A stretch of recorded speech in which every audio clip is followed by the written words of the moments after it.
Friends हमारा second part जो बचा था, हम पढ़ने वाले थे अपॉइंटमेंट ऑफ जज की और हाई कोर्ट के जज की, क्योंकि अभी 9 जज को अपॉइंट किया गया है, जिसमें से 3 वुमेन हैं। ऑलरेडी 1 वुमेन पहले से ही थी, 3 वुमेन और हो गए हैं। और भारत के इतिहास में ऐसा पहली बार हो रहा है 4 वुमेन साइमल्टेनियसली सुप्रीम कोर्ट के अंदर जजेस हैं।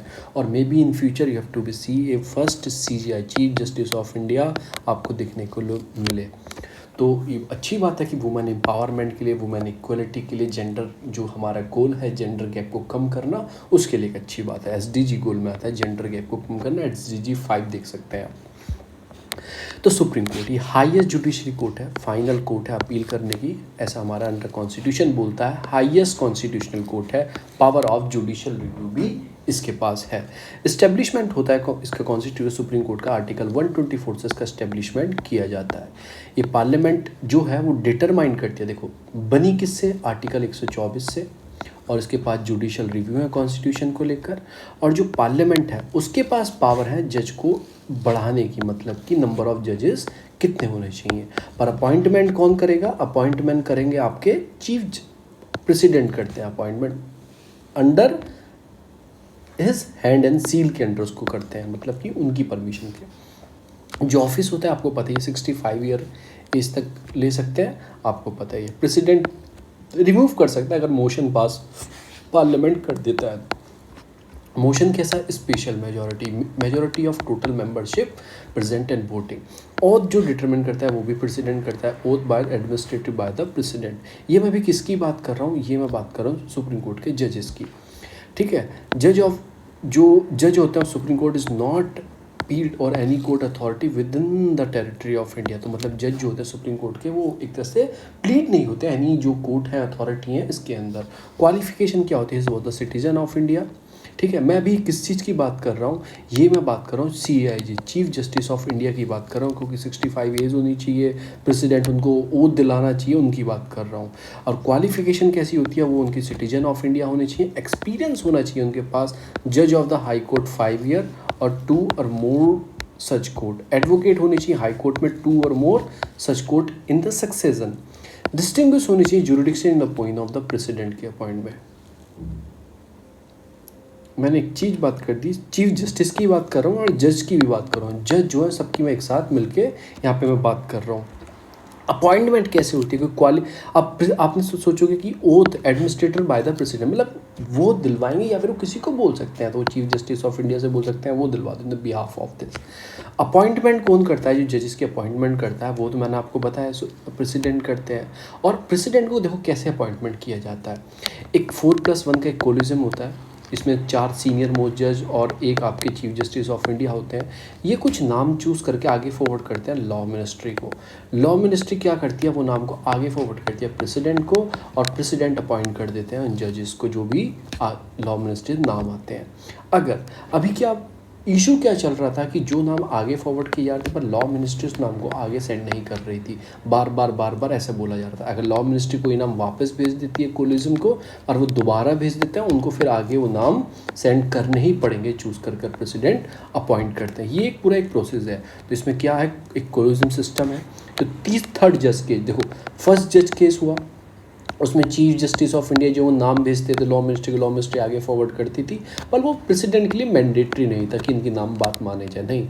फिर सेकंड जज केस आया, उसमें 2+1 हो गया, क्या कि 2 सीनियर मोस्ट जज और ये, तो इसमें मैंडेटरी कर दिया। थर्ड में क्या किया कि इस 2 को बढ़ा के 4 कर दिया इन्होंने, 4+1 कर दिया। तो यही है कि थर्ड जज केस में अगर आपको क्या करना हो प्रैक्टिस, ठीक है, 998 में ये आया था, अपॉइंटमेंट ट्रांसफर ऑफ जज in the high court and the supreme court. अगर आपको करना है, कुछ भी करना है, ट्रांसफ़र करना है जज ऑफ द हाई कोर्ट का या सुप्रीम कोर्ट का, तो इस कोलोजियम सिस्टम की रिकमेंडेशन चाहिए। No mention of the collegium either in the original constitution और सक्सेसिव अमेंडमेंट, कहीं पे भी कोलोजियम का नाम ही मेंशन नहीं है। इसको बनाया क्यों गया, इसके पीछे क्वेश्चन आता है। इसको इसलिए बनाया गया है क्योंकि हमारी जो स्ट्रक्चर है उसमें जुडिशरी, एग्जीक्यूटिव और लेजिस्लेटिव है, तो जुडिशरी को एक तरह से आज़ाद रखना है। ये हमारे बेसिक कॉन्स्टिट्यूशन मतलब बेसिक स्ट्रक्चर है जो कॉन्स्टिट्यूशन का, उसका पार्ट है कि जुडिशरी इंडिपेंडेंट रहनी चाहिए इन इन्फ्लुएंस ऑफ एग्जीक्यूटिव और लेजिस्लेटिव। तो इसलिए बनाया गया है कि जज को अपॉइंट कौन करेंगे, जज ही करेंगे। इस रूप में ये बनाया गया है कि जो चीफ जस्टिस ऑफ इंडिया है, कंसल्टेशन इज अ प्रायोरिटी जज, मतलब कि वो अपने जो जज हैं, हम आसपास के जज हैं उनसे कंसल्ट करेंगे, जो सीनियर मोस्ट 4 सीनियर मोस्ट जज है। उसके बाद एक तरह से प्योरिटी रहनी चाहिए, उनकी प्योरिटी रहनी चाहिए उनके कंसल्टेशन में। तो इसलिए और भी जज असाइन किए गए उनके साथ। जो चीफ जस्टिस ऑफ इंडिया है, हम कंसल्ट करते हैं कोलिजियम से 4 सीनियर मोस्ट जज, मैंने आपको बताया, उनका ही ओपिनियन और आगे रिकमेंडेशन भेजते हैं गवर्नमेंट को, गवर्नमेंट आगे फॉरवर्ड कर देती है। और गवर्नमेंट को लगा कि यार ये जज को ही अपॉइंट कर रहे हैं, यार कुछ हमारा रोल भी हो, तो 2014 में एक अमेंडमेंट लेके आती है 99 कॉन्स्टिट्यूशन अमेंडमेंट, और बनाया जाता है नेशनल जुडिशरी कमीशन एक्ट। इसमें क्या हो गया, जो कोलिजियम जो था वो जज ही थे, 4+1 वाला था। अब गवर्नमेंट बोलती है इसमें कुछ गवर्नमेंट के आदमी भी होंगे, पॉलिटिकल एग्जीक्यूटिव भी होंगे, वो भी उसमें बैठेंगे जो अपॉइंटमेंट करेंगे, पर इसको सुप्रीम कोर्ट अनकॉन्स्टिट्यूशनल कर देती है, क्योंकि मैंने आपको बताया प्रिंसिपल ऑफ बेसिक स्ट्रक्चर क्या बोलता है, इंडिपेंडेंसी ऑफ जुडिशरी, कि ये आज़ाद रहनी चाहिए, इन्फ्लुएंस नहीं होना चाहिए एग्जीक्यूटिव और लेजिस्लेटिव का। तो ये होता है। अब रिमूवल ऑफ जज कैसे किया जाता है, ऑर्डर ऑफ प्रेसिडेंट तो लगता है, पर रिमूवल करने के लिए एक स्पेशल मेजॉरिटी से उसी सेशन में, जैसे मानसून सेशन चल रहा है इसी सेशन में, ये नहीं कि विंटर सेशन में चलाओ, आधा इसमें कर लिया आधा इसमें कर लिया, नहीं, उसी सेशन में हाउस से पास होना चाहिए, एक बिल पास होना चाहिए। 2 बेसिस पे हटा सकते हैं, एक तो मिसबिहेव पे और इनकेपेसिटी मतलब काम करने की उनकी योग्यता नहीं है, इस बेस पे हटा सकते हैं। पार्लियामेंट में provide by law regulate the procedure for the representation and address the investigation of such charge. उसके बाद क्या हो, जैसे उनके ऊपर वो ये स्पेशल मेजोरिटी से किया जाएगा, पहले एक इंक्वायरी की जाएगी, उन्होंने ऐसा किया है नहीं किया, उसके बाद फिर स्पेशल सेशन पास किया जाएगा और उनको हटा दिया जाएगा। जज इंक्वायरी एक्ट के अंदर ऐसा लिखा गया है कि जो रिमूवल ऑफ द जज होगा सुप्रीम कोर्ट का, ठीक है, एक तरह से इम्पीचमेंट पूरा प्रोसेस होगा इंक्वायरी को करने के बाद, स्पेशल मेजोरिटी से बिल पास होने के बाद, और फिर प्रेसिडेंट उसको साइन कर देंगे, उनका रिमूवल कर दिया जाएगा। पर अभी तक हमारे पूरे इतिहास में किसी जज को इम्पीच नहीं किया गया, हटाया नहीं गया, ऐसा भी लिखा है। सैलरी और जज की कौन डिटरमाइन करेगा, आर्टिकल 125 में दी है कि डिटरमाइन बाय द पार्लियामेंट। देखो ये पार्लियामेंट करेगी, not to be worried to his, क्या मतलब डिसएडवांटेज, मतलब ये क्या बोलना चाह रहे हैं, ये बोलना ये चाह रहे हैं कि अगर उनकी सैलरी अलाउंसेस को, जैसे उनका पॉइंट कर दिया, मुझे जज बना दिया, उसके बाद मेरी सैलरी उन्होंने पहले कुछ फिक्स किया, सब कुछ मेंशन किया था, सब कुछ है, उसके बाद वो चेंज नहीं कर सकते, मेरी अपॉइंट होने से पहले ही कर सकते थे पर बीच में नहीं कर सकते थे। प्रेसिडेंट में appoint acting chief justice of India, president किसी भी टाइम अपॉइंट कर सकते हैं acting chief justice of India. क्यों, क्योंकि अगर वैकेंसी हो जाए, एब्सेंस हो जाए चीफ जस्टिस ऑफ इंडिया किसी भी कारणवश, तो वो प्रेसिडेंट अपॉइंट कर सकते हैं। घुमाएगा क्या, पार्लियामेंट लिख देगा, यहाँ पे कंफ्यूज नहीं होना है आपको। पार्लियामेंट क्या काम करता है, ये लिखत पढ़त के होता है। अपॉइंटमेंट पार्लियामेंट के पास कोई काम नहीं होते। अपॉइंटमेंट एडहॉक जज मतलब क्या कि अगर कोरम फुलफिल नहीं कर पा रहे, किसी वजह से जज की फुलफिल नहीं हो पा रहा है, कोरम फुलफिल नहीं हो पा रहा है सुप्रीम कोर्ट के अंदर, तो प्रेसिडेंट क्या करते हैं, कंसल्ट करके chief justice of India president से कंसल्ट करके, और क्या करते हैं कि हाई कोर्ट के जज से कंसल्ट करके चीफ जस्टिस जहाँ से वो लेंगे, बुलाएंगे, तो अपॉइंट किए जाते हैं जज of the high court as a ad hoc जज of the supreme court. Ad hoc मतलब कुछ समय के लिए, जब तक वो और जज फुलफिल नहीं हो पाते हैं, तो एडहॉक जज का अपॉइंटमेंट किया जाता है। कैसे किया जाता है, chief justice of India president से कंसल्ट करते हैं, और किससे कंसल्ट करते हैं, उस जिस स्टेट की हाई कोर्ट से जज लेके आ रहे हैं उससे कंसल्ट करते हैं और अपॉइंट किए जाते हैं। अपॉइंट तो चीफ जस्टिस ऑफ इंडिया वो प्रेसिडेंट ही करेंगे, ये तो आपको पता ही है। शैल इंजॉय, वो सारी पावर उसकी जो होती है जज ऑफ द सुप्रीम कोर्ट के ही मुकाबले की होती है, मतलब इक्वल पावर होती है। Supreme court to be a court of record, अपना कोर्ट को सब मेंटेन करना, कोर्ट रिकॉर्ड को रखना, को उसके साथ छेड़छाड़ करना तो कंटेम्प्ट ऑफ कोर्ट भी लगाएगी उसके पास, तो ये भी सब चीज़ मेंटेन करनी होती है। Seat of the supreme court, जो प्रिंसिपल है सीट है वो दिल्ली के अंदर ही है। अगर किसी और प्लेस में, यानी दिल्ली से चेन्नई में एक बेंच बनानी है सुप्रीम कोर्ट की, तो वो चीफ जस्टिस ऑफ इंडिया बना सकते हैं, किसकी अप्रूवल से, प्रेसिडेंट अप्रूवल से, कोई पार्लियामेंट की या फिर कुछ पास नहीं कराना। वो चीफ जस्टिस ऑफ इंडिया पूछने जाएंगे प्रेसिडेंट सर हम एक बेंच चेन्नई में खोलना चाहते हैं, साउथ इंडिया में भी हो जाए तो ठीक है, वो परमिशन देंगे और बेंच वहाँ पे एस्टेब्लिश की जा सकती है।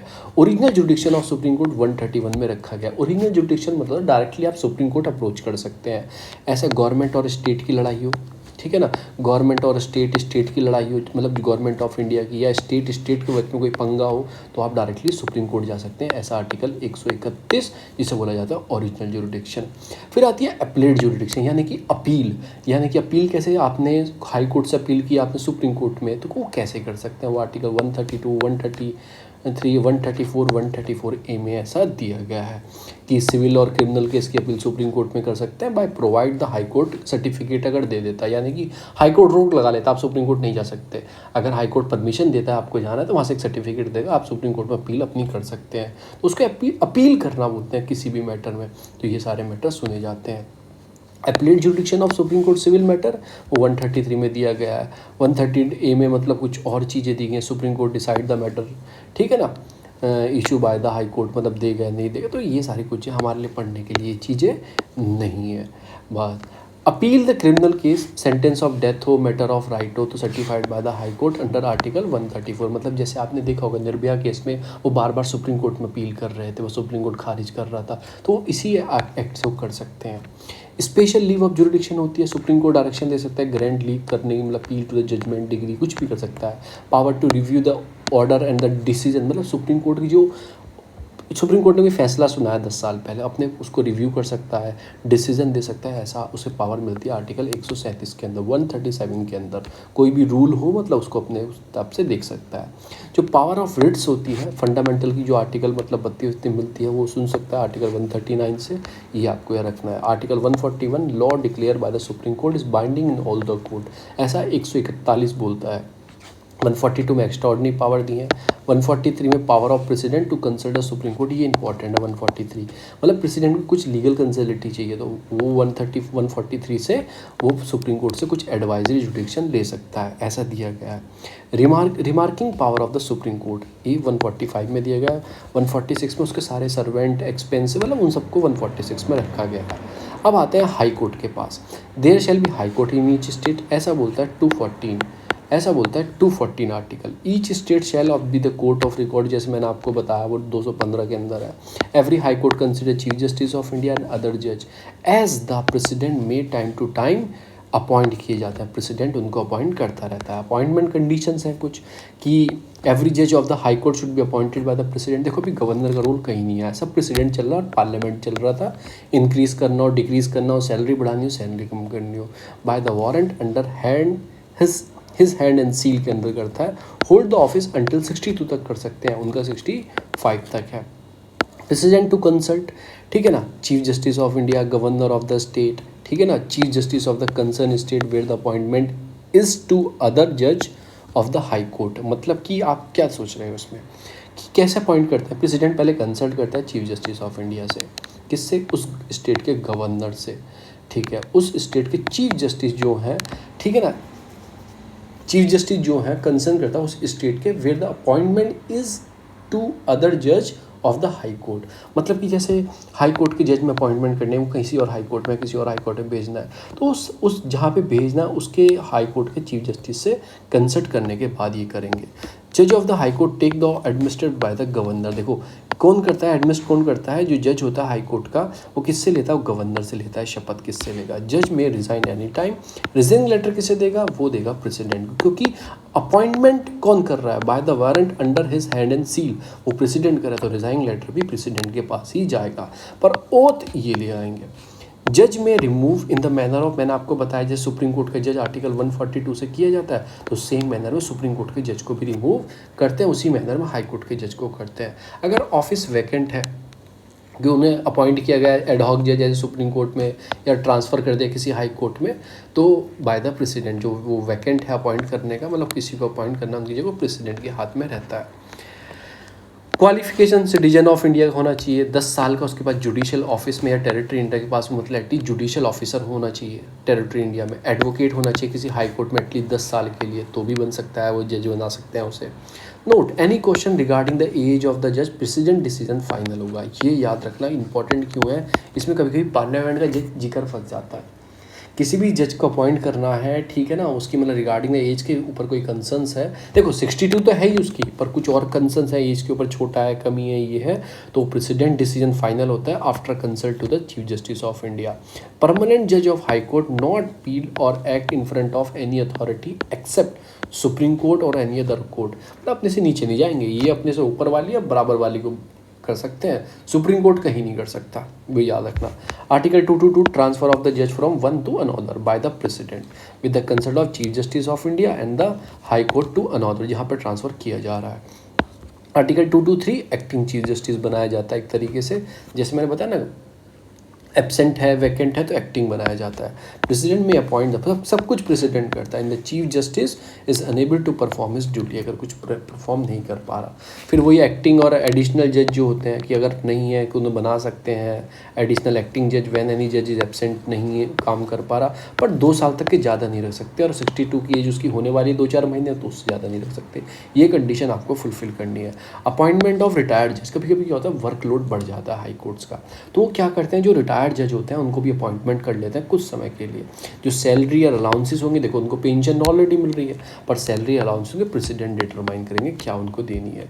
जुडिक्शन ऑफ हाई कोर्ट, भाई जुडिक्शन ऑफ हाई कोर्ट का होता है, constitution does not provide any general jurisdiction to the court, कोई जनरल जुडिक्शन, ठीक है ना, says that existed at any commencement to of the constitution, मतलब हाई कोर्ट का जुडिक्शन पूरे इंडिया में लागू होता है अगर कोई जुडिक्शन देते हैं। सब्जेक्टिव लॉ मैटर क्या, पार्लियामेंट से भी, स्टेट से भी, ऐसा कुछ नहीं होता कि स्टेट लॉ में सब जगह। इसकी ओरिजिनल जुडिक्शन जो पावर होती है वो कहीं ना कहीं ज़्यादा होती है किससे, सुप्रीम कोर्ट से, क्योंकि ये फंडामेंटल राइट्स और उसके अलावा अदर कॉन्स्टिट्यूशन और लीगल मैटर भी सुन सकती है, सिविल भी इसमें अपील कर सकते हैं। और एप्लीट जुडिक्शन दोनों में होते हैं केस, सिविल में और क्रिमिनल केस में। लेटर जो पैटर्न अपील होती है हाई कोर्ट इलाहाबाद में, जो इसकी छोटी छोटी कोर्ट है, ये कुछ कोर्ट जो है इनमें पैटर्न अपील भी आप कर सकते हैं, लेटर पैटर्न अपील भी कर सकते हैं, जैसे इलाहाबाद हाई कोर्ट में, बॉम्बे, कलकत्ता, मद्रास, पर पूरी इस कंट्री की जो हाई कोर्ट है, अदर हाई कोर्ट है, उनकी इनके अलावा नहीं कर सकते। तो आपको याद रखना, लेटर पैटर्न जो अपील होती है वो इन्हीं हाई कोर्ट में की जाती है। आपसे कोर्ट का नाम तो नहीं पूछेगा, देखो ये तो नहीं पूछेगा इंडिया की सारी हाई कोर्ट में कर सकते हैं, ऑल हाई कोर्ट नहीं, ऑल हाई कोर्ट में नहीं, बट कुछ सिलेक्टेड हाई कोर्ट में हम कर सकते हैं। हाई कोर्ट का पावर ऑफ द सुप्रीडेंसी क्या होती है, जो बताया मैंने आपको, superintendence all over the court, tribunal throughout the territory, in the relation with exercise of jurisdiction, issue of general rules, मतलब सब कुछ ये डिसाइड करते हैं, जो उसके नीचे सारी कोर्ट्स आती हैं, सब पूरी चीज़ें देखते हैं। Arm force tribunal does not fall with in the high court jurisdiction, ये याद रखना। आर्म फोर्स को जो होती है ना, आर्म फोर्स ट्रिब्यूनल, जो आपकी आर्म फोर्स के लिए ट्रिब्यूनल होती है, वो इनकी जुडिक्शन के अंदर नहीं पड़ती। Such rule required to the previous approval of governor not violating any of the law, मतलब कुछ रूल्स हैं जुडिक्शन में लाने हैं, तो वायलेंस मतलब प्रेसिडेंट गवर्नर की उसमें थोड़ी बहुत अप्रूवल लगती है, और आर्म फोर्स तो इनके अंडर में ट्रिब्यूनल आती नहीं है। अब रिट्स जुडिक्शन की बारी है 226, जैसे मैंने आपको बता दिया, not only fundamental but as well as a legal right. तो इसकी जो हाई कोर्ट की जो रिट्स पावर होती है वो बड़ी होती है सुप्रीम कोर्ट से। सुप्रीम कोर्ट में ओनली फंडामेंटल राइट्स का वायलेशन पे जा सकते हैं, पर इसमें कोई लीगल राइट का वायलेशन है तो भी आप जा सकते हो। High court can transfer the case pending before the subordinate court to itself if it involve the substantial question of law or interpretation of this constitution. तो हाई कोर्ट ट्रांसफ़र कर सकता है किसी पेंडिंग केस को before the subordinated court है उनके सामने हो, वो हाई कोर्ट के पास ट्रांसफ़र कर सकते हैं अगर उसमें कुछ इंटरप्रिटेशन आ रहा है कॉन्स्टिट्यूशन का, ठीक है। एक्सटेंशन ऑफ जुडिक्शन क्या 230 में दिया गया, इंक्लूड कुछ कहीं भी high court to any union territory, तो जुडिक्शन ले सकते हैं। 2 or more high court common हो सकती हैं 2 स्टेट की, जैसे मैंने आपको बताया गुवाहाटी एक ऐसी जगह है जिसके पास मैक्सिमम स्टेट की मतलब स्टेट में सिंगल हाई कोर्ट है, सबसे ज़्यादा गुवाहाटी की, तो आपको याद रखना है। अब आता है सबऑर्डिनेटेड कोर्ट। अभी सबऑर्डिनेटेड कोर्ट क्या होती है, मतलब छोटी छोटी अपने जो शहरों में होती हैं, अपॉइंटमेंट डिस्ट्रिक्ट जज बनता है उसमें, अपॉइंटमेंट ऑफ डिस्ट्रिक्ट जज मेड बाय द गवर्नर, क्योंकि है consultation with the high court, ठीक है। क्राइटेरिया क्या होता है, 7 साल वो एडवोकेट हो, उसको भी आप रिकमेंडेड कर दे, हाई कोर्ट की 7 साल एडवोकेट है, इनको रिकमेंडेड कर दे तो भी बन सकते हैं। Requirement of person other than the district जज to the judicial service, article 3 बोलते हैं। मतलब क्या बोल रहे हैं, जो जुडिशियल सर्विस का एग्ज़ाम होता है ना, और सबको तो वो बनाते हैं, जो डिस्ट्रिक्ट जज होता है उसको कौन बनाते हैं, उसको गवर्नर बनाता है। किसकी कंसल्टेशन से, हाई कोर्ट की कंसल्टेशन से। चाहे वो जुडिशियल सर्विस के और जज हैं उनमें से अपॉइंट कर दो, या फिर किसी वकील जिसके पास 7 साल का एक्सपीरियंस है उसको भी बना सकते हैं। Appointment of a person other than the district shall be made by the governor. और उसके लिए एग्ज़ाम आपको पता ही है, वो जो होता है सब जुडिशियल सर्विसेज के लिए जो होता है वो भी गवर्नर अपॉइंट करते हैं। पर ठीक है, वो किसके होते हैं, जुडिशियल सर्विस वालों को, जो क्रैक करके एग्जाम निकाल के आते हैं according to the rule made by the governor in consultation with the state public service commission और हाई कोर्ट कंसर्न्स। तो आपको याद रखना है, डिस्ट्रिक्ट जज कोर्ट को अपॉइंटमेंट गवर्नर करते हैं। तो करते तो सभी को हैं सबऑर्डिनेट, कहीं प्रेसिडेंट का रूल तो आया नहीं, ऊपर सब जगह प्रेसिडेंट का रूल था। एक ओथ छोड़ के, हाई कोर्ट के जज की ओथ छोड़ के वो सब काम प्रेसिडेंट कर रहे थे after the consultation to chief justice of India, कितने सारे काम। पर सबऑर्डिनेट जज में सब गवर्नर का रोल आया, गवर्नर का सारा रोल गवर्नर का आया। तो ये बात आपको दिमाग में डाल लेनी है। दूसरी आती है ट्रिब्यूनल। इसमें क्या बात करेंगे, इसमें बात करेंगे ट्रिब्यूनल और ग्राम न्यायालय, मतलब थोड़ी और नीचे तक लेके गए चीज़ों को, ताकि लोगों के पास जल्दी से इंसाफ मिल पाए। ट्रिब्यूनल बनाई जाती है, कोई डिस्प्यूट हो सॉल्व करना हो तो हर चीज़ की ट्रिब्यूनल बनाई जाती है। जैसे NCLT है, नेशनल एपलेट ट्रिब्यूनल है, बहुत सारे ट्रिब्यूनल बनाए जाते हैं। टेलीकॉम ट्रिब्यूनल्स है, आर्म फोर्स ट्रिब्यूनल्स है, ताकि वहाँ भी केस सॉल्व हो पाए। अगर उनकी अपील करनी है, कोई हाई कोर्ट में जा सकते हो, किसी की अपील सुप्रीम कोर्ट में कर सकते हो, तो अलग अलग सबके क्राइटेरिया है। Tribunal were not a part of original constitution, ऐसा याद रखेंगे। 42 कॉन्स्टिट्यूशन 1976 में, देखो 42 है वो 1976 में आया है, 44 है वो 1978 के अंदर आया है। तो ये भी आपको देखो 448 होते हैं तो 8, 4 होते हैं तो 6। तो 42 जो कॉन्स्टिट्यूशन अमेंडमेंट एक्ट है वो 1976 में आया है according to the recommendation of Swaran Singh committee. ये भी याद रखना है, बहुत इंपॉर्टेंट लाइन है दोनों। ये अमेंडमेंट करके इंट्रोड्यूस किया था इन्होंने part 14A of the constitution, और पार्ट को नाम दिया गया था ट्रिब्यूनल, नाम दिया गया था। देखो ट्रिब्यूनल 2 टाइप की होती हैं, एक तो एडमिनिस्ट्रेटिव होती है और दूसरी जो होगी आपकी वो अदर वर्क के लिए होती है। सारी जितने भी अदर वर्क आपके होते हैं, देखो इसमें आएगी अदर सब्जेक्ट के लिए सारी, जो फॉरेन एक्सचेंज हो, इंपोर्ट एक्सपोर्ट की ट्रिब्यूनल अलग होगी, बहुत सब चीज़ों की ट्रिब्यूनल अलग होती है। एडमिनिस्ट्रेटिव की क्या होती है, जैसे कि क्वासी जुडिशियल बॉडी होती है, रिसॉल्व करने कोई डिस्प्यूट हो रिक्रूटमेंट में, सर्विसेज में, ठीक है ना, पब्लिक सर्विस में। अगर आप IPS हैं, आपके ऊपर कोई चीज़ हो जाए, आपको हटा दिया जाए सर्विस से, तो आप ट्रिब्यूनल में जाके अपील कर सकते हैं। सेंट्रल एडमिनिस्ट्रेशन ट्रिब्यूनल भी क्रिएटेड बाय दिस सेक्शन, ये जो सेक्शन है आपका, इसके अंदर सेक्शन था, इसी से क्या क्रिएट हुई थी, सेंट्रल एडमिनिस्ट्रेटिव ट्रिब्यूनल को क्रिएट किया गया था, कैट, ठीक है ना। स्टैट्यूटरी और ओरिजिन हुआ क्योंकि पूरा अमेंडमेंट लेके आया, पार्लियामेंट एक्ट से आया, तो स्टैट्यूटरीज का ओरिजिन किया गया, पार्लियामेंट और लेजिस्लेशन किया गया। अगर इनके फंक्शंस जो हैं वो प्राइमरी एक नेचुरल जस्टिस पे काम करते हैं। ये कोई सिविल कोड ऑफ प्रोसीजर जो होता है 1907 वाला, उसको फॉलो नहीं करती। देखो क्वासी जुडिशियल बॉडी है, अब अपॉइंटमेंट सर्विस के केस है तो सिविल केस हुए सारे। तो एक सिविल केस को सुनने के लिए पूरा एक ढांचा होता है, कैसे कैसे आप केस सुनोगे, उसको क्या बोलते हैं, सिविल प्रोसीजर ऑफ कोड बोलते हैं। जैसे आपको सुनना होता है केस को, पर नहीं, ऐसा फॉलो नहीं करती है, नेचुरल चीज़ों को फॉलो करती है, नेचुरल जस्टिस को फॉलो करती हैं। सिमिलर लाइक जैसे आपकी NGT है, नेशनल ग्रीन ट्रिब्यूनल, वो भी इसी को फॉलो करती है, वो भी इसी को फॉलो नहीं करती। They have power to someone, सब कुछ कर सकते हैं, जैसे एक सिंपल कोर्ट कर सकती है, सब कुछ पावर दी गई है। रिट्स कर सकते हैं, prohibition, statutory are available against the decision of such tribunal, ठीक है ना। तो इनके जो डिसीजन आएंगे, जो भी डिसीजन देंगे against the decision of in tribunal से आप अपनी रिट्स भी लगा सकते हो सुप्रीम कोर्ट के, हाई कोर्ट के अंदर 266 के आर्टिकल 32 के अंदर जो आपको देता है। They are independent body not subjected to the administrative interference, एक इंडिपेंडेंट बॉडी होती है, तो ये भी आपको याद रखना है। In the Chandra Kumar case 997, Supreme Court held that the appeal against the tribunal, ठीक है, it made in high court, ठीक है ना, एक तरह से defeat the purpose of reducing the burden of normal high court. तो आप क्या कर सकते हो, अगर इसमें केस हार जाते हैं तो हाई कोर्ट में जा सकते हो। ऐसा किस वाले केस में बोला, चंद्र कुमार केस के अंदर ऐसा बोला गया। एडमिनिस्ट्रेटिव जो ट्रिब्यूनल एक्ट आया 1985 में, इसमें 3 टाइप्स ऑफ ट्रिब्यूनल्स को बनाया गया। एक सेंट्रल एडमिनिस्ट्रेटिव ट्रिब्यूनल को बनाया गया, जिसको सेंट्रल एडमिनिस्ट्रेटिव कैट बोला गया। सेंट्रल गवर्नमेंट में, ठीक है ना, upon the receipt of request on the behalf from the state government, ठीक है, any state government establish the tribunal of for such that state employ. अगर कोई स्टेट रिकमेंडेशन करेगी, उस स्टेट के लिए भी सेंट्रल गवर्नमेंट ट्रिब्यूनल बना सकती है उसकी रिक्वेस्ट पे। अगर 2 स्टेट साथ मिलकर अपील करेंगी तो उनके लिए जॉइंट एडमिनिस्ट्रेटिव ट्रिब्यूनल भी बना सकती है, ठीक है ना, ताकि वो अपनी चीज़ों को सुन पाए। और जो अदर ट्रिब्यूनल है टैक्स के लिए, सीलिंग के लिए, सारी ट्रिब्यूनल जितनी भी बची हैं इनको मतलब बनाया गया 323B के अंदर इनको बनाया गया, जितनी बची हैं एडमिनिस्ट्रेटिव से अलग। ट्रिब्यूनल अंडर 323A के जो अंदर आती हैं establish only by the parliament. देखो यहाँ भी क्या है, तीन टाइप की ट्रिब्यूनल है, पर बना कौन रहा है, सेंट्रल ही बना रही है। किस किस की रिक्वेस्ट है, स्टेट को रिक्वेस्ट करनी है तो बना देगी, जॉइंट स्टेट एक साथ करते हैं तो बना देंगे, only by the parliament. How ever tribunal article 3B के अंदर आती है, establish by both parliament and the state legislator. ये इंपॉर्टेंट पॉइंट है प्री के लिए। 323A जो होती है, they can be only one tribunal at the central and one each state में हो सकती हैं। ऐसे नहीं एक स्टेट में 10-20 बना कर रखी हैं, ऐसे नहीं, एक स्टेट में एक हो सकती है और सेंट्रल में एक हो सकती है, ठीक है, और 2 स्टेट की एक हो सकती है, वो भी हो सकता है।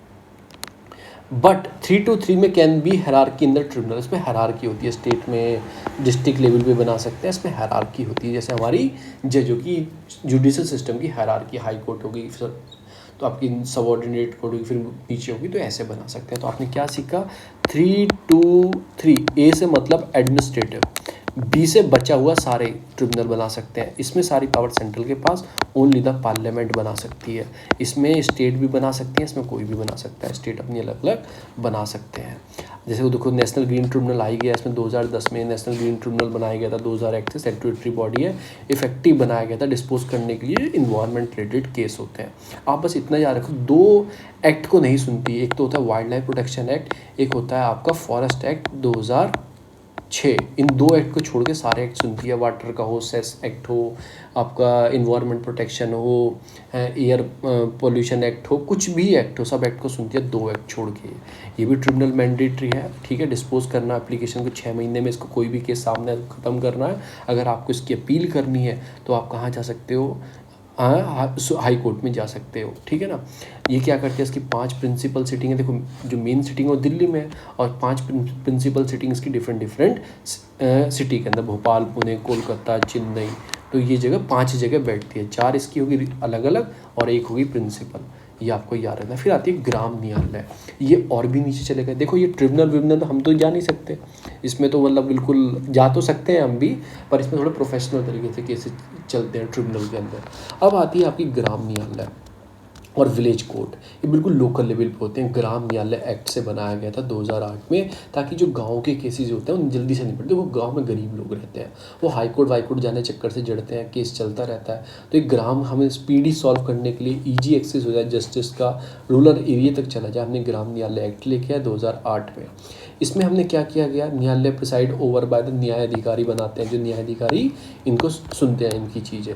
who will have the same power, enjoy the same salary benefit as a judicial magistrate of first class। न्यायाधिकारी जो होता है वो बिल्कुल इसके बराबर सैलरी रहता है, इसके बराबर स्टेटस उसका रहता है। सच न्यायाधिकारी can appointed by the state government in the consultation with the respective high court. देखो यहाँ पे थोड़ा चेंजेस आ गए, वहाँ पे क्या था, सबऑर्डिनेटेड कोर्ट में हमने कौन ले गया था, गवर्नर को पावर दी थी, पर और नीचे ग्राम में आ गए थे, यहाँ पे स्टेट गवर्नमेंट आ गई, कंसल्टेशन किसके से, हाई कोर्ट के जज से करके। जुडिक्शन क्या रहता है कि एरिया स्पेसिफाइड रहता है, इनको कौन स्पेसिफाइड करता है, स्टेट गवर्नमेंट करती है कि न्यायाधिकारी इस एरिया का किससे कंसल्ट करके, उस रेस्पेक्टिव हाई कोर्ट से उस स्टेट में, तो वो करती है। इसमें मोबाइल कोर्ट्स भी बनाए जाते हैं, यानी कि आपके गांव में चले गए, वहाँ पे 3-4 दिन रहे, केस सुने, फिर वापस दूसरे गांव में चले गए, ऐसे मोबाइल कोर्ट भी रहती हैं, ठीक है। और पब्लिकली केसेस सुने जाते हैं, सब भीड़ होती है, पूरी तरह से सुने जाते हैं।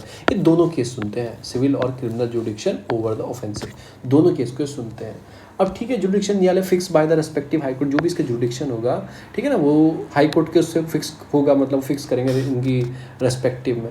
ग्राम जो न्यायालय होगी has been given power to accept certain evidence, ठीक है ना, वो एविडेंस भी ले सकती है, ठीक है, ले सकती है, पर वो जो एविडेंस एक्ट होता है ना, उसके अकॉर्डिंग एक्सेप्टेबल नहीं है, मतलब ठीक है, पर वो अपने तरह से एविडेंस भी ले सकती है। जो पूरा एक प्रोसीजर है फॉलो करना होता है सिविल मैटर में, ठीक है ना, इनको reasonable interest of the justice allow the consolation dispute, कुछ भी हो सॉल्व कराना हो।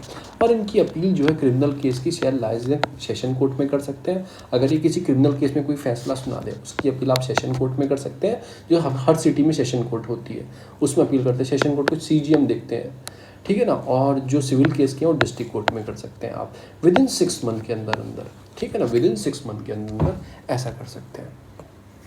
अभी मैंने आपको कुछ दिन पहले बताया था, मैं जब साउथ चाइना सी बता रहा था आपको, 9 डैश लाइन पढ़ा रहा था कि जो क्लेम करता है 9 डैश लाइन चाइना क्लेम करता है, तब मैंने बताया था चाइना एक काम कर रहा है। चाइना एक तो रूट यहाँ से बना रहा है इधर रशिया के जाने के लिए, अफ्रीका इसके अंदर, यूरोप के अंदर। एक रूट चाइना चाहता है कि यहाँ से बन जाए म्यांमार से होते हुए निकल के और सीधा यहाँ पे आपका जाफना रीजन में आ जाए, इधर आ जाए। एक रूट वो बात करता है कि यहाँ से निकलता हुआ और थाईलैंड से निकल कर नीचे तक आ जाए, ताकि जो इतना लंबा सफ़र कैरी करना पड़ता है इधर से आके इधर मलाका स्ट्रीट से निकल के और जाना पड़ता है, तो एक सीधा रूट मिल जाए। तो वही बात हो गई है, चाइना ने अपना ओपन कर दिया है एक रूट जो बना रहा है म्यांमार से होते हुए आपका चिंगदू, चाइना से जाएगा वो लिंगचैंग जाएगा, चाइना में ही है, लिंगचैंग से सीधा यंगोंग में आ जाएगा। यंगोंग कहाँ है? यंगोंग आपका म्यांमार के अंदर है। देखो पूरा आ गया, क्योंकि मैंने बताया जुंटा गवर्नमेंट है वहाँ पे, सपोर्ट करती है चाइना गवर्नमेंट, उसकी जो आर्मी की गवर्नमेंट है वहाँ पे, ठीक है ना, तो उसको सपोर्ट करते हैं। तो एक यहाँ से रेल और रेलवे लिंक डेवलप कर रहा है। कौन डेवलप कर रहा है? चाइना डेवलप कर रहा है। तो सारा कहानी इसी के ऊपर बेस है। तो कहीं ना कहीं जो उसका वर्ल्ड बेल्ट और वन इनिशिएटिव वाला सारा प्रोग्राम है उसको आगे इन्हेंस करा, और यहाँ से फिर वो थाईलैंड सिंगापुर से भी जुड़ जाएगा। तो ऐसे पूरा एक डेवलप करता जा रहा है, पूरी एक चेन ऐसे डेवलप की जा रही है। देखो ये मैरीटाइम रूट है वन बेल्ट के रोड इनिशिएटिव के, देखो ये तो ये है जो मैं आपको बता देता हूँ, जस्ट वेट अ मिनट। ये जो है ये सारे जो वन बेल्ट इनिशिएटिव के मैरीटाइम रूट है। कौन से? ये जो बन रहे हैं ये मैरीटाइम रूट है, ठीक है। और ये उसके सारे जो हैं ये सारे उसके लैंड रूट है। एक और देख लो, अभी पाकिस्तान में जो डेवलप हो जाएगा, ये ग्वादरा पोर्ट जुड़ जाएगा, ये यहाँ से ये जुड़ जाएगा, ये भी एक पोर्ट है।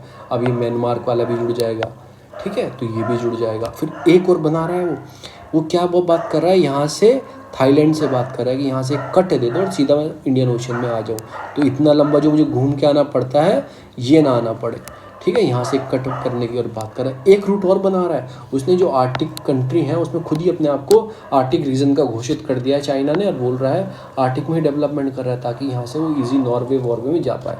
अब कितना लंबा जाना पड़ रहा है, यहाँ से जाना पड़ेगा। वो यहाँ से एक रूट पूरा डेवलप करना चाहता है। वो ये भी चाहता है कि रशिया उसे पार्ट दे दे और वो सीधा अरेबियन सी में, मतलब यहाँ से आर्टिक सी में सीधा यहाँ पे आ जाए। तो चाइना एक पूरा एक इन्फ्लुएंस बना रहा है, ऐसे क्रिएट कर रहा है।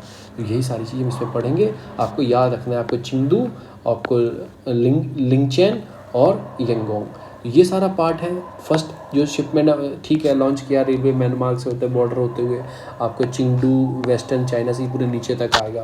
प्रोजेक्ट है चाइना का न्यू जो रोड रेलवे ट्रांसपोर्ट चैनल बनाना चाह रहा है। सी रोड रेलवे लिंक है, सी है, देखो ये तो हो गया, रेलवे से बनाएगा, यहाँ से रोड बना देगा, फिर यहाँ से सी लिंक बना देगा, यहाँ आगे जोड़ देगा, ठीक है। एक यहाँ से भी चाहता है वो जो रांकिन स्ट्रीट है जहाँ के आपके ये रोहिंग्या आते हैं, यहाँ भी बनाना चाहता है, फिर थाईलैंड में भी चाहता है। तो ये सारे जोड़ने चाहता है। सिंगापुर, म्यांमार और चाइना के लॉजिस्टिक को इन्हेंस करना चाहता है और डायरेक्टली इंडियन ओशन में अपने पैर जमाना चाहता है। तो सारी बात मैंने यही रखी है जो आर्टिकल के अंदर आई है।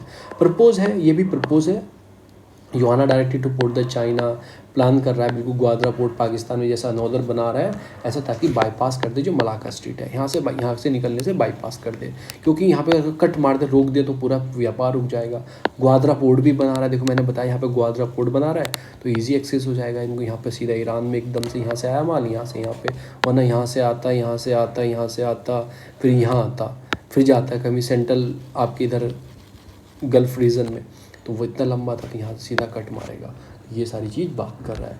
और एक किसके अंदर कह रहा है, चाइना पाकिस्तान इकोनॉमिक कॉरिडोर के अंदर, वेस्टर्न जो जिंगजियांग प्रोविंसेस है आपको, जहाँ पे आपके वो रहते हैं, क्या नाम, उइघुर मुस्लिम रहते हैं, वहाँ से कनेक्ट कर रहा है। तो ये सारा बिगेस्ट कमर्शियल जो चीज़ है हब बनाया जा रहा है आपका चिंगदू में, जो भी कनेक्ट करेगा। अब ये है क्या, वन बेल्ट रोड इनिशिएटिव क्या है? एक तरह से सिल्क रूट जो था पुराने ज़माने में चलता था उसको प्रॉपर डेवलप किया जा रहा है, और ईस्ट एशिया से यूरोप को कनेक्ट किया जा रहा है। 2013 में लॉन्च हुआ था। इसकी दो प्रोलॉन्ग चीज़ें हैं, तो over the land silk route और मैरीटाइम सिल्क रूट डेवलप करना है चाइना को, ठीक है, जो मैंने आपको बताया। पाकिस्तान और BRI क्या है, मतलब belt road initiative, Pakistan 2/3 of the world population है, आपको पता ही है। सॉरी, मोर देन 60 कंट्री अगर इसमें अंदर है, टू थर्ड वर्ल्ड पॉपुलेशन है पूरी इस प्रोजेक्ट के अंदर, तो सब मिलके काम कर रहे हैं। चाकि पाकिस्तान में 60 बिलियन लगा चुका है, चाइना पाकिस्तान इकोनॉमी को डेवलप किया जा रहा है। What was the original silk route? ये बहुत पुराने ज़माने में होता था। Original silk route across during the western expensive of China. Hence dynasty जो थी, देखो कब थी, 206 BC, ठीक है ना, और जब तक थी, तो तब एक सिल्क रूट होता था, उसको दोबारा से मॉडर्न सिल्क रूट बनाया जा रहा है। पाकिस्तान साउथ में आता था उसमें, तो पूरा सिल्क रूट डेवलप किया जा रहा है। How have the country response to BRI? Country कैसे रिस्पॉन्स कर रही है? देखो हमारी इंडिया तो कर नहीं रही है, यूनाइटेड स्टेट के भी कंसर्न्स बढ़ रहा है, क्योंकि चाइना कैसे इन्फ्लुएंस बढ़ा रहा है पूरे इंडो पैसिफिक में या फिर एशिया के अंदर, तो ये सारी कुछ चीज़ें होती हैं। BRI could be A Trojan house for China, lead religion development and military expansion easy हो जाएगा। What does China hope? China क्या सोचता है? जियो पॉलिटिक्स और इकोनॉमिकली एक तरह से मोटिवेशन मिलेगा behind the initiative. China powerful हो जाएगा, प्रमोट किएगा वर्जन, जो पूरा विजन है उसको प्रमोट करेगा। जो चाइना की स्लो ग्रोथ है पूरे वर्ल्ड में कहीं ना कहीं इन्फ्लुएंस करेगी। और जो एक्सपर्ट बोलते हैं BRI one of the main जो प्लैंक है बॉर्डर चाइनीज़ जो स्टेट क्राफ्ट है अंडर द जिंग alongside of made in China की जो पॉलिसी है उसको आगे बढ़ाएगा, और प्राइवेट जो है एशिया को पूरी तरह से कब्जा कर लेगा। इंडिया के व्यू क्या है? इंडिया के कंसर्न्स है, क्योंकि एक तो डोमिनेटेड, मतलब BRI प्लान जो है डोमिनेटेड एशिया है, वार्निंग देता है एक तरह से, स्ट्रिंग ऑफ पिल्स जो डेवलप कर रहा है चाइना, इंडिया को चारों तरफ से घेर रहा है चाइना, ऊपर से भी इधर से भी सब जगह से पूरे आपके इंडियन ओशन में कब्जा बना रहा है पूरी तरीक़ों से। जो इंडियन ओशन में स्टेट है उनको अंदर ले रहा है। Particularly new Delhi is a long unsettled by the China, decade long जो ये सब डेवलप कर रहा है, ये कहीं ना कहीं गलत है। एक कंसर्न मैं बता रहा हूँ तो कि PO के रीजन से निकल रहा है, और PO के डिस्प्यूटेड रीज़न है, हमारा वो रीज़न है, उसमें से आप चीज़ निकाल रहे हो गलत चीज़ है, तो ये देखना है। अभी रामसर मैग्सेसे अवार्ड मिला है, बांग्लादेशी वैक्सीन साइंटिस्ट है, ठीक है ना, और माइक्रो फाइनेंस पायनियर है पाकिस्तान के, उनको मिला है, ठीक है। इनका नाम याद रखना आपके, फिरदौसी कादिर नाम है जो बांग्लादेश के हैं, और मोहम्मद अजमत साकिब नाम है जो पाकिस्तान के हैं, ठीक है। अदर विनर भी हैं, फिलिपियन फिशर है, कम्युनिटी इन्वायरमेंट रॉबर्ट बेलन है, ये सब हैं, पर आपको इनका नाम याद जरूर रखना है। फिरदौसी, इनका नाम जरूर याद रखना है। ये अवार्ड एनुअल अवार्ड दिए जाते हैं एस्टेब्लिशमेंट, मतलब जैसे ये फिलिपाइन जो प्रेसिडेंट थे रामसर मैग्सेसे उनके ऊपर उपलक्ष्य में दिए जाते हैं, ठीक है ना, उनकी यादगार में दिए जाते हैं। और जो आपकी विनोबा भावे हैं, उनको फर्स्ट मैग्सेसे अवार्ड विनर हैं, ठीक है ना। व्हेन द अवार्ड 1958 में उनको मिला था, फर्स्ट मैग्सेसे अवार्ड विनर है when the award was instituted, Vinoba Bhave, उनका याद रखना है। फिर आती है core sector industry. Core sector industry 8 core sector industry है। कोर क्यों बोला जाता है? क्योंकि इन इंडस्ट्री पे ही सारी इंडस्ट्री कहीं ना कहीं डिपेंडेंट होती हैं, कहीं ना कहीं। तो 8 कोर इंडस्ट्री है, आपको याद रखना है। Due to the decline the production of the natural, ये तो हमें पढ़ना नहीं है, तो 2020 की न्यूज़ है, ये तो नहीं पढ़ना, नेगेटिव में चल रही थी। पर ये रखो कोल जो सेक्टर है आउटपुट अच्छा रहा था उसका, ये मत रखो, 2020 की न्यूज़ है। और what is the coal industry है क्या? 8 कोल इंडस्ट्री हमारे पास है, क्रूड ऑयल, ये सारी इंडस्ट्री हैं। मैं आपको वेटेज से बताता हूँ किसका कितना वेटेज है। सबसे ज़्यादा जो है रिफाइनरी प्रोडक्ट का, फिर इलेक्ट्रिसिटी का, फिर steel, coal, crude oil, natural gas, cement, fertiliser. आपको यार रिफाइनरी पेट्रोल सबसे ज़्यादा होता है, उसके बाद लोग इलेक्ट्रिसिटी यूज़ करते हैं, फिर स्टील, फिर कोल, फिर क्रूड ऑयल रिफाइनरी नहीं, क्रूड ऑयल, फिर नेचुरल गैस, फिर सीमेंट, और सबसे नीचे आता है फर्टिलाइज़र। ये सारी बॉडी है 8 कोर इंडस्ट्री, जिनका 40% वेटेज है टोटल इंडस्ट्री में। अगर हम देखें इंडस्ट्री का जो इंडेक्स आता है IIP में, तो उनका 40% वेटेज इन 8 इंडस्ट्री का, ये कोर इंडस्ट्री इनको बोला जाता है। और पूरी इकोनॉमी कहीं ना कहीं इन पे डिपेंड करती है। फिर बैकबोन होती है ये 8 इंडस्ट्री।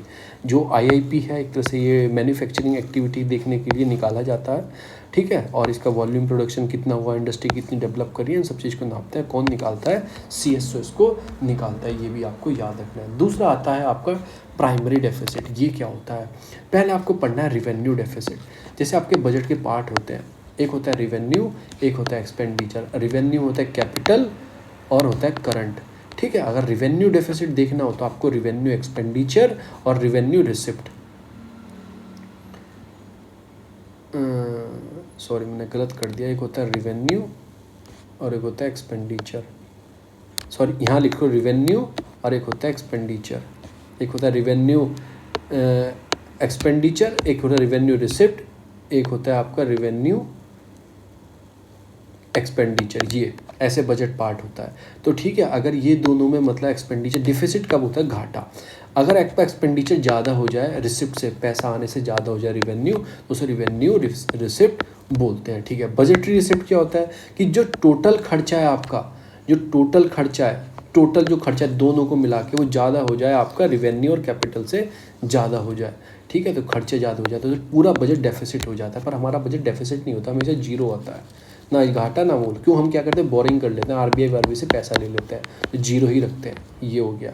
फिर आता है आपका डेफिसिट फाइनेंसिंग, मतलब कि हम ज़्यादा पैसा बोरो कर ले, कि आपने क्या किया, आपका बजट खतरे में था, आपने ज़्यादा पैसा बोरो कर लिया आरबीआई से, आपको वापस भी तो देना है, आरबीआई बना के ला रहा है, या तो छापेगा पैसे को, छापेगा तो महंगाई बढ़ेगी, तो उसका गवर्नमेंट को वापस भी देना होता है आरबीआई का पैसा। तो आप ज़्यादा इंक्रीज़ कर लो net credit to the government, ज़्यादा वहाँ से पैसा ले ले, तो उसको क्या बोलते हैं, डेफिसिट फाइनेंसिंग। मतलब आपने डेफिसिट, घाटे का पैसा उठा लिया आपने आरबीआई से। एक होता है फिस्कल डेफिसिट, इसमें क्या होता है, टोटल एक्सपेंडिचर, यानी कि जो टोटल एक्सपेंडिचर हुआ, रेवेन्यू रिसिप्ट हो जाएगा प्लस रिकवरी ऑफ लोन और receipt from the sale of asset by the public enterprises, मतलब नीचे आ जाएगा, इनको ऐड करेंगे। ठीक है, ये सारी चीज़ इसमें से माइनस कर दें, इनको तीनों को ऐड करके इसको और इसके दो पार्ट को ऐड करके माइनस कर देंगे, यानी कि receipt sale by the asset और रिकवरी ऑफ द लोन। तो इन सबको निकाल दे, इन सबको एक जगह प्लस करके इसमें से माइनस कर देंगे एक्सपेंडिचर में से, तो ये निकल जाएगा। प्राइमरी डेफिसिट इससे भी ऊपर होता है, फिस्कल डेफिसिट माइनस इंटरेस्ट पे, ये बोलते हैं गवर्नमेंट, ये को निकालती है प्राइमरी डेफिसिट, कि गवर्नमेंट बोलती है पिछली सरकार ने लोन लिया, मैंने वो लोन को चुकाया, हमारी तो गलती नहीं है, हम तो इंटरेस्ट चुका रहे हैं उनका। तो सरकार क्या बोलती है, चलो आप इंटरेस्ट निकालो कितना है, तो ये भैया एक तरह से इंटरेस्ट माइनस करते हैं फिस्कल डेफिसिट में। भैया हमने 100 रुपये का जो हम बता रहे हो प्राइमरी डेफिसिट, उसमें 50 रुपये तो लोन ही चुकाया, चलो ठीक है, कितना डेफिसिट है हमारा, तो 50 ही रुपये है, तो उसे प्राइमरी डेफिसिट बोलते हैं। कभी बजट पढ़ाऊँगा, बजट में बहुत आसानी से समझाऊँगा, मैंने पूरा चार्ट बना के रखा है बजट का पूरे, तो उससे निकाला जाता है ये सारी चीज़ें प्राइमरी। अब आता है ब्रिक्स, ये बोल रहे हैं कि टाइम आ गया है, ये तो आपके ब्रिक्स नेशन है, इनको कहीं ना कहीं स्ट्रॉन्ग करने का टाइम आ गया है, कॉन्फिडेंस लेने का टाइम आ गया, मल्टीपल चैलेंजेस हैं उनको सॉल्व करने का टाइम आ गया। पहले ब्रिक्स में कितने नेशन आते हैं, ब्राज़ील, रशिया, इंडिया, चाइना। 2012 में चेयर इंडिया ने किया, 2016 में इंडिया ने चेयर किया, और 13 जो सबमिट होने वाले हैं सितंबर से, इंडिया उसकी चेयरमैनशिप दोबारा से करने वाला है। अब आप सोचोगे इंडिया मोदी बहुत, नहीं, इनमें एक चीज़ होती है, पहले इनकी जो जैसे नाम लिखे हुए ना, इसी अकॉर्डिंग उनकी चेयरमैनशिप होती है, जैसे नाम लिख, पहले ब्राज़ील करेगा 1 साल, फिर रशिया। अभी कब किया था इंडिया ने, कब किया था, 2016 में किया था, करते करते 5 साल आ गए, 5 ही मेंबर हैं, तो घूम के इंडिया के पास आ गई। तो ऐसे चलता रहता है, ब्रिक्स के अकॉर्डिंग ही, उसके एकेडमिक फोरम के नाम पर ही उसकी चलती रहती है, 5 साल में आती रहती है। तो ठीक है, 42% पूरी वर्ल्ड पॉपुलेशन इसके अंदर आती है, 30% लैंड एरिया आता है, 24% ग्लोबल जीडीपी आती है, 60% इंटरनेशनल ट्रेड आता है।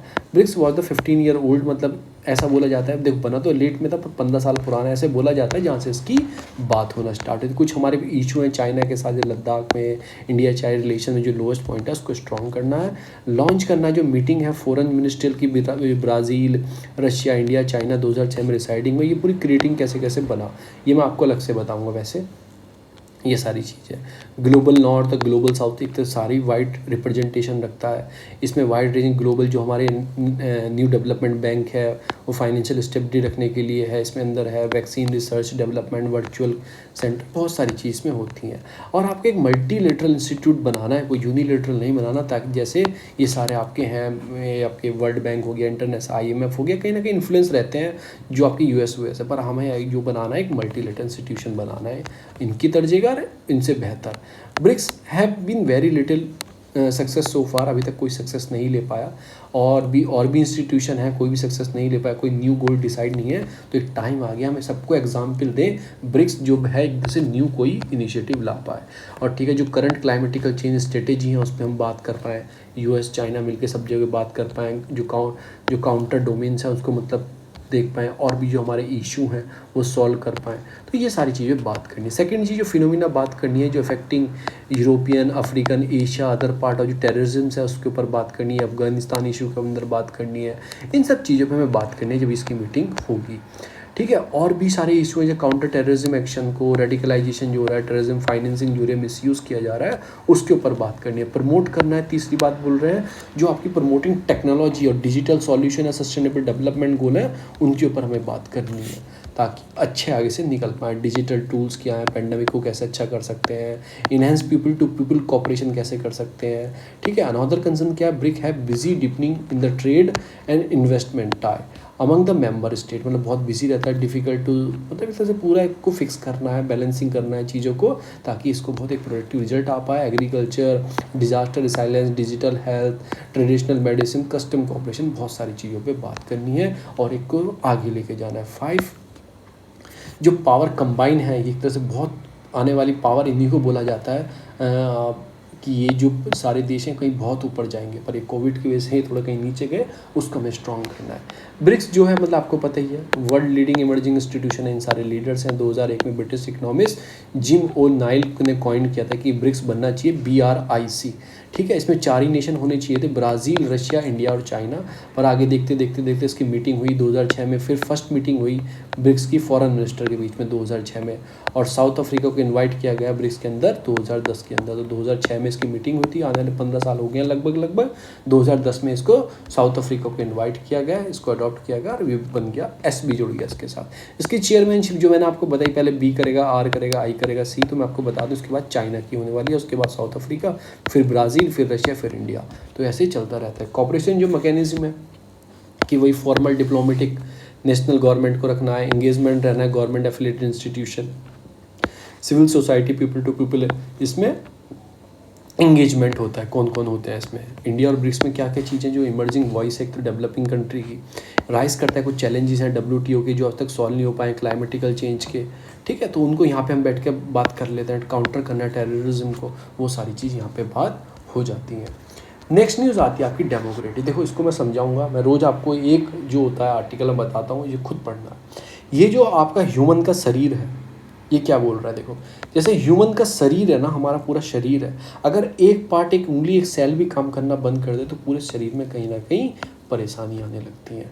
तो यही बोल रहा है, जो गवर्नमेंट के इंस्टीट्यूशन है, कुछ भी है, इलेक्टेड गवर्नमेंट है, डेमोक्रेसी है, उसी प्रकार अगर डेमोक्रेसी में एक पार्ट काम करना बंद कर दे तो पूरी डेमोक्रेसी में कहीं ना कहीं प्रॉब्लम दिखने लगती है। तो इसी के ऊपर पूरा आर्टिकल ये बेस किया गया है। डेमोक्रेटिक नेशन है ये, ठीक है ना, कॉन्स्टिट्यूशन लॉ अच्छे होने चाहिए, living of the citizen, participation of governance अच्छा होना चाहिए, हेल्थी डेमोक्रेसी होनी चाहिए, democracy constitution provide the electrical assembly for the citizen. तो ये सारी चीज़ों की यही बात करेंगे। ओपन माइंड होना चाहिए, क्लोज माइंड नहीं होना चाहिए करने सॉल्व करते समय, वाइट फिजर होनी चाहिए, मतलब people like us from the people not like us, मतलब ऐसा पूरा सिस्टम होना चाहिए। ये आपको खुद पढ़ना है ताकि आपकी इनहेंस पावर हो पाए। दूसरा आता है मैनेजिंग द नेचुरल रिसोर्स। ये क्या बात करें, मेघालय एक जगह है, पूरे दुनिया की सबसे ज़्यादा बारिश होती है, उसके बाद भी वहाँ पे वाटर इशू हमेशा रहते हैं। वाटर इशू, पानी पीने का पानी नहीं मिल पाता। तो क्या है, तो सारी चीज़ जो है, एक्शन जो प्लानिंग होती है वो कहीं ना कहीं अच्छी नहीं है। वेटेस्ट प्लेस है पूरी दुनिया में, पर जो नेचुरल रिसोर्सेज मैनेजमेंट है वो अच्छी नहीं है, ठीक है। और जो सारी प्रॉब्लम है, ट्रेडिशनल जो प्रैक्टिस है सस्टेनेबल यूज़ की, वो कहीं ना कहीं ख़त्म हो गई हैं। तो वो सबसे ज़्यादा वाटर स्केर्सिटी की प्रॉब्लम ये रीज़न ही झेलता है among the rural community, when the free access of, मतलब इन्फॉर्मेशन नहीं है, पता नहीं है कैसे के लोगों को करना है, लोकल कम्युनिटी जो लोकल प्रोग्राम है वो इम्प्लीमेंट नहीं होते हैं, ठीक है। तो करेक्ट एक नॉलेज होनी चाहिए, सॉल्यूशन होना चाहिए प्रॉब्लम का, कम्युनिटी मेंबर्स को आगे आना चाहिए, प्रॉपर फैसिलिटी सपोर्ट मिलनी चाहिए ताकि वो सब चीज़ों को ट्रैक कर पाएँ और अच्छे से कर पाएँ। ये सारी चीज़ मैंने इधर भी निकाली है, देखो झूम कल्टिवेशन है, ये सारी चीज़ें हैं कि Meghalaya is the state of 70% of the geographical area है जो अंडर फॉरेस्ट कवर में आता है। 40% जो फॉरेस्ट कवर है वो डिग्रेडिंग हो रहा है इन द ओपन फॉरेस्ट, उसका फर्टाइल सिस्टम भी चेंज हो रहा है, और जो प्रॉब्लम है वहाँ पे बहुत सारी प्रॉब्लम भी कहीं ना कहीं फेस कर रही हैं। फिर वही है कि वर्ल्ड बैंक भी सपोर्ट करेगा Meghalaya community lead the land, जो प्रोजेक्ट है, ये वाला जो प्रोजेक्ट है, इसको कहीं ना कहीं वर्ल्ड बैंक भी सपोर्ट कर रहा है कि जो टीम वर्क है, मतलब आपको करना चाहिए, साथ आना चाहिए। डिजिटल इंफ्रास्ट्रक्चर, जो मनरेगा के वर्कर है उनको भी मेन स्ट्रीम में ला के आपको रिसोर्स बनानी चाहिए। वहाँ पे जो टैंक बनाओ, पानी के तालाब बनाओ, ये सब चीज़ डेवलप करो। Agriculture, horticulture, soil conservation programme चलाओ इनके साथ मिलके। जो क्लाइमेटिकल चेंज, जो रिवर्सल है वो चेंज करो।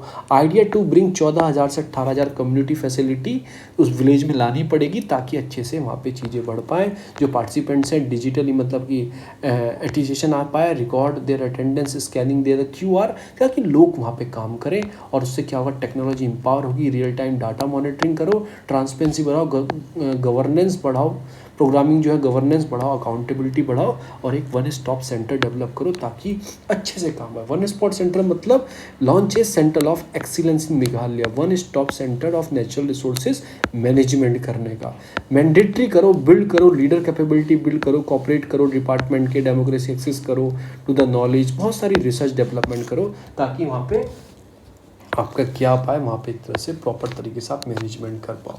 तो यही सारी न्यूज़ थी फ्रेंड्स आज के न्यूज़पेपर में। अगर वीडियो अच्छी लगी तो प्लीज़ लाइक सब्सक्राइब शेयर जरूर करें।